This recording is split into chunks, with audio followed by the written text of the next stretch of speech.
بسم اللہ الرحمن الرحیم۔ السلام علیکم محترم ناظرین، قصص الاسلام 0.2 میں خوش آمدید۔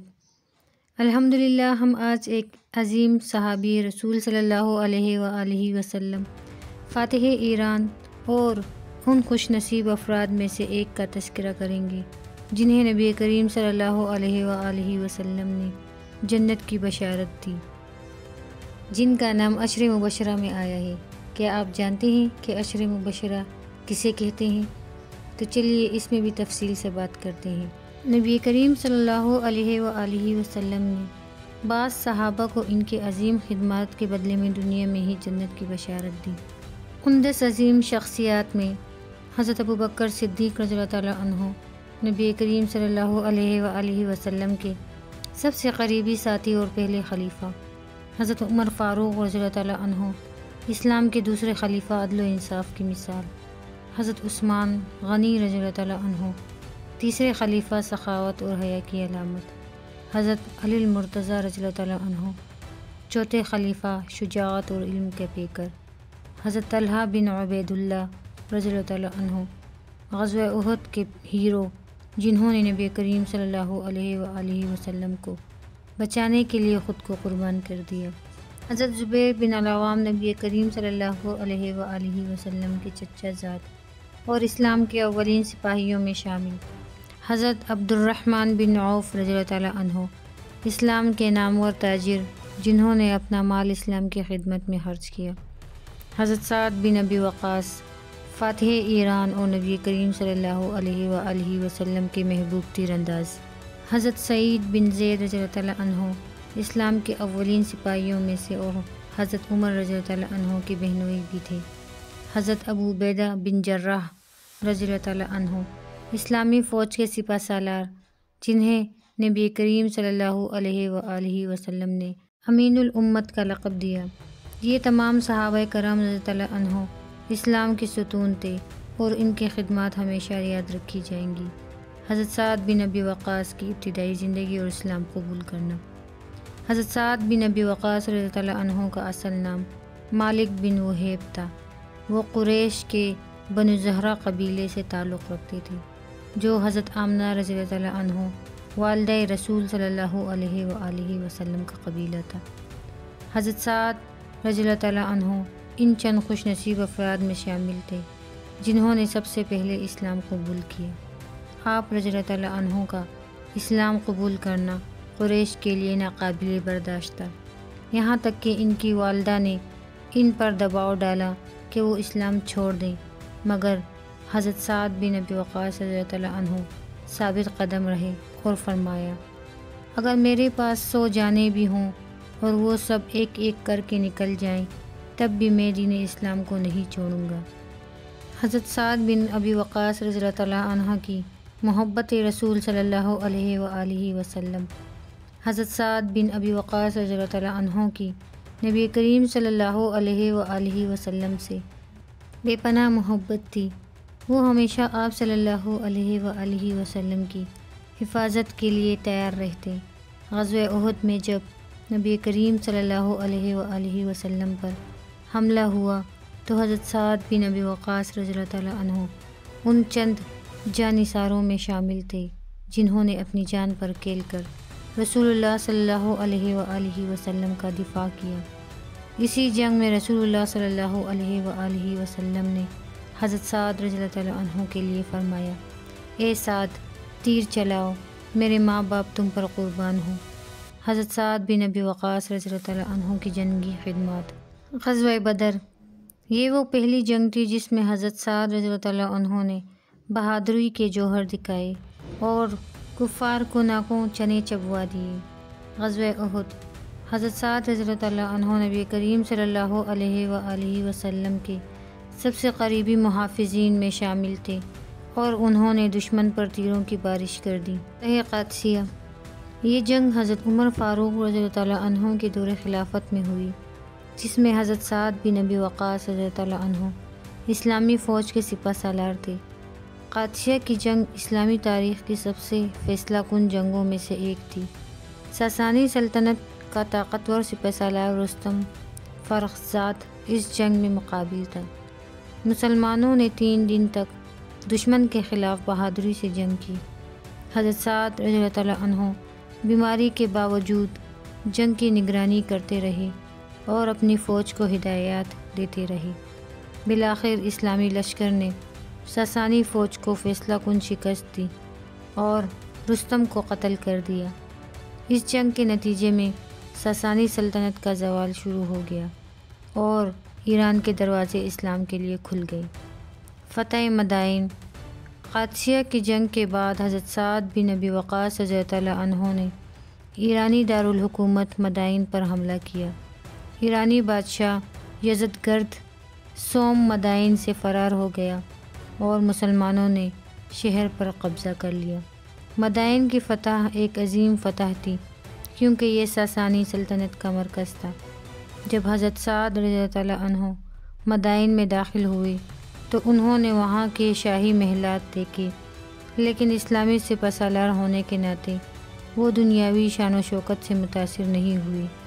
حضرت سعد رضی اللہ تعالیٰ عنہ نے مدائن کی فتح کے بعد وہاں عدل و انصاف قائم کیا اور لوگوں کو اسلامی حکومت کے تحت امن و سکون دیا۔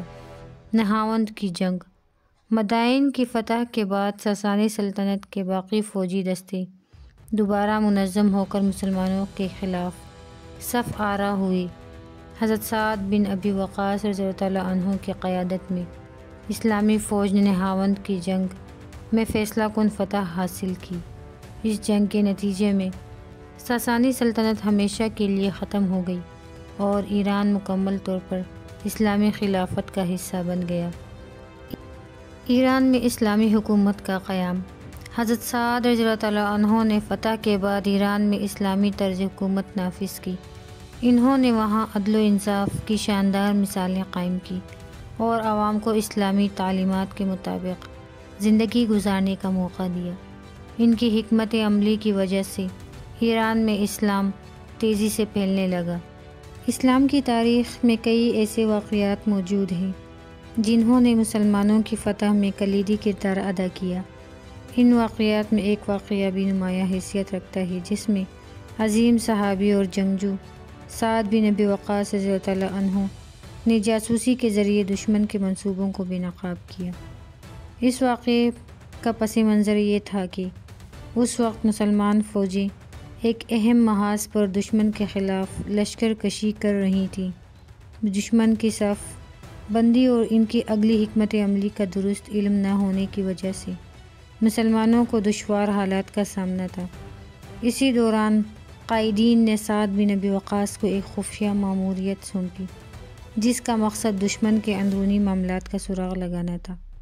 سعد بن ابی وقاص نے اپنی بے مثال بہادری اور عقل مندی کا ثبوت دیتے ہوئے دشمن کے علاقے میں داخل ہونے کا فیصلہ کیا۔ انہوں نے اپنی پہچان چھپانے کے لیے مقامی لباس اپنایا اور زبان و رسم و رواج کو اختیار کیا تاکہ دشمن کی نظر سے مکمل طور پر اوجھل رہ سکیں۔ اس طرح وہ دشمن کی قطاروں میں خاموشی سے داخل ہو گئی۔ اندر رہ کر سعد بن ابی وقاص رضی اللہ تعالیٰ عنہ نے نہایت احتیاط سے دشمن کے فوجی اراکین سے ملاقاتیں کی اور ان کی گفتگو سے مفصل معلومات حاصل کی۔ انہوں نے دشمن کی فوجی تنظیم، ان کے اعداد و شمار اور مستقبل کی حکمت عملی کے بارے میں معلومات جمع کی، جو کہ بعد میں مسلمانوں کے اعلیٰ افسران کے لیے نہایت قیمتی ثابت ہوئی۔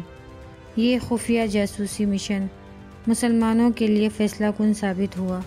حاصل شدہ معلومات کی بدولت مسلم افواج کو دشمن کی کمزوریاں اور چالاکیاں واضح طور پر معلوم ہوئیں، جس سے انہوں نے بہتر حکمت عملی وضع کرتے ہوئے دشمن کو شدید دھچکا دیا۔ سعد بن ابی وقاص کی اس جستجو نے نہ صرف فتح کی راہ ہموار کی بلکہ اسلامی تاریخ میں جاسوسی کی اہمیت اور جنگی حکمت عملی کی ایک روشن مثال قائم کی۔ یوں یہ واقعہ آج بھی یاد کیا جاتا ہے کہ کس طرح ایک فرد کی ثابت قدمی، ہوشیاری اور بے باکی پوری فوج کی فتح کا باعث بن سکتی ہے۔ ابتدائی دنوں کی بات ہے جب اسلام کے ابتدائی لشکروں کو دشمن کی مکار چالوں کا سامنا تھا۔ ایک دن جب دشمن کی ایک اہم چھاؤنی دریا کے قریب واقع تھی تو مسلم افواج کی فتح کے لیے ضروری معلومات حاصل کرنے کا مشن سعد بن ابی وقاص کو سونپا گیا۔ دشمن کے خفیہ منصوبہ بندی کا پتہ لگانے کے لیے ایک چھوٹے گروپ کے ساتھ سعد اپنے وفادار سپاہیوں کے ہمراہ گھوڑوں پر سوار ہو کر روانہ ہوئی۔ درختوں اور کناروں سے گھرا وہ دریا نہ صرف ایک قدرتی رکاوٹ تھی بلکہ دشمن کی نظریں چھپانے کا بہترین ذریعہ بھی۔ سعد ابی وقاص نے اپنی بے مثال گھڑ سواری صلاحیت کا مظاہرہ کرتے ہوئے دشمن کی نظروں سے بچتے ہوئے دریا کے کنارے کی تنگ اور کیچڑیل گلیوں کو چن لیا۔ گھوڑوں کی تال اور دریا کی روانی کے سنگم پر وہ ایسے راستے اختیار کر گئی جو دشمن کے لیے مکمل پوشیدہ تھی۔ ایک موقع پر جب دریا کی روانی تیز ہوئی اور کنارے پر ناہمواری کا سامنا ہوا، سعد بن ابی وقاص نے مہارت سے اپنے گھوڑے کو ایک ایسے حصے میں داخل کیا جہاں پانی کا بہاؤ کم تھا۔ پانی کے چھوٹے چھوٹے جھونکوں کے باوجود اس نے اپنے گھوڑے کو پوری مہارت سے کنٹرول کیا اور اپنے ساتھیوں کو بھی حوصلہ دیا۔ اس شاندار حکمت عملی کی بدولت وہ نہ صرف دریا پار کرنے میں کامیاب ہوئے بلکہ دشمن کی چھپی ہوئی چھاؤنی کے قریب بھی پہنچ گئے۔ اس مقام پر پہنچ کر سعد بن ابی وقاص رضی اللہ تعالیٰ عنہ اور ان کے سپاہیوں نے دشمن کی فوجی ترتیب، ان کے اعداد و شمار اور مستقبل کی حکمت عملی کی قیمتی معلومات حاصل کی جو بعد میں مسلم افواج کی فتح کا باعث بنی۔ سعد بن ابی وقاص رضی اللہ تعالیٰ عنہ کی یہ دلیرانہ اور دانش مندانہ کارروائی نہ صرف دشمن کی کمزوریوں کو بے نقاب کرنے میں معاون ثابت ہوئیں بلکہ اسلامی تاریخ میں ایک یادگار باب کے طور پر درج ہو گئی۔ حضرت سعد بن ابی وقاص رضی اللہ تعالیٰ عنہ کو اللہ تعالیٰ نے لمبی عمر عطا فرمائی۔ آپ نے تقریباً 80 سال کی عمر میں مدینہ کے قریب عقیق کے مقام پر وفات پائی۔ آپ وہ آخری صحابی تھے جو عشرہ مبشرہ میں سے زندہ تھے۔ آپ کو مدینہ میں جنت البقیع میں دفن کیا گیا۔ حضرت سعد بن ابی وقاص رضی اللہ تعالیٰ عنہ کی زندگی ہمیں بہادری، ایمان کی پختگی اور نبی کریم صلی اللہ علیہ وآلہ وسلم سے سچی محبت کا سبق دیتی ہے۔ وہ نہ صرف ایک عظیم سپہ سالار تھے بلکہ ایک بہترین منتظم بھی تھے جنہوں نے ایران کو اسلام کی روشنی سے منور کیا۔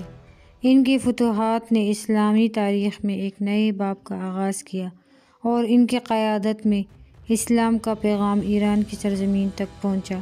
ان کی حکمت، شجاعت اور اللہ پر کامل بھروسے نے انہیں تاریخ کے عظیم ترین فاتحین میں شمار کروایا۔ اللہ ہمیں ان کی سیرت پر چلنے کی توفیق عطا فرمائے، آمین۔ تو محترم ناظرین، یہ تھی سعد بن ابی وقاص رضی اللہ عنہما کی عظیم ہستی کے بارے میں کچھ معلومات۔ اگر آپ کو ہماری آج کی ویڈیو پسند آئی ہو تو براہ کرم اس ویڈیو کو شیئر اور لائک ضرور کیجیے گا، اور اگر آپ نے ابھی تک ہمارے چینل کو سبسکرائب نہیں کیا تو براہ کرم ہمارے چینل کو ضرور سبسکرائب کریں۔ دعاؤں میں یاد رکھیے گا۔ جزاک اللہ خیر، والسلام۔